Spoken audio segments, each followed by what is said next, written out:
Hello friends, இன்னைக்கு நம்ம காய்கறிகளோட பெயர்களை தமிழ்ல தெரிஞ்சுக்கலாம்.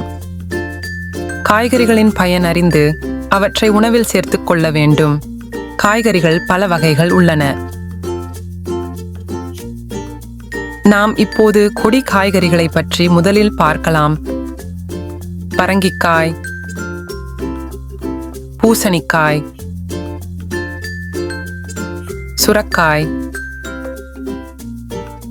பீர்க்கங்காய், புடலங்காய், பாகற்காய், கோவைக்காய், வெள்ளரிக்காய், அவரைக்காய், விதையாவரை, காராமணி, கொத்தவரங்காய், சவுசவு ஆகியனவும் கொடியிலிருந்து கிடைக்கும் காய்கறிகள் ஆகும். அடுத்து சிறிய வகை செடியில் இருந்து கிடைக்கக்கூடிய காய்கறிகளை பார்க்கலாம். கத்திரிக்காய், தக்காளி, மிளகாய்,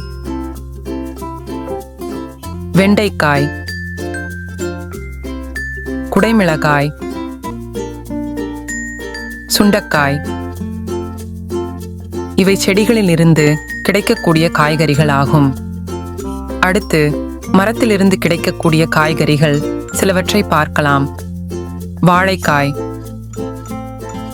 முருங்கைக்காய், மாங்காய், எலுமிச்சைக்காய், தேங்காய் மற்றும் வாழைப்பூ போன்றவை மரத்திலிருந்து கிடைக்கிறது. இப்பொழுது செடியின் வேர்களில் இருந்து கிடைக்கக்கூடிய காய்கறிகளை பற்றி பார்க்கலாம். உருளைக்கிழங்கு,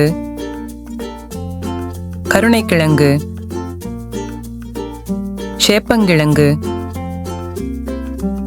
பிடி கருணைக்கிழங்கு, மரவள்ளிக்கிழங்கு, சர்க்கரை வள்ளிக்கிழங்கு. இவை யாவும் வேரிலிருந்து கிடைக்கின்ற கிழங்கு வகைகளாகும். மற்றும் வெங்காயம், செங்கிழங்கு, முள்ளங்கி, மஞ்சள் முள்ளங்கி போன்றவையும் வேரிலிருந்து கிடைக்கின்ற காய்கறிகளாகும். நாம் இப்பொழுது பூ காய்கறிகளை பற்றி தெரிந்து கொள்ளலாம். முட்டைக்கோஸ், பூக்கோஸ், பச்சை பூக்கோஸ், நூல்கோல் மற்றும் பல பூ காய்கறிகள் ஆகும். நன்றி குழந்தைகளே, இந்த வீடியோ உங்களுக்கு ரொம்ப பிடிச்சிருக்கும்னு நினைக்கிறேன். மீண்டும் ஒரு புதிய வீடியோல சந்திக்கலாம்.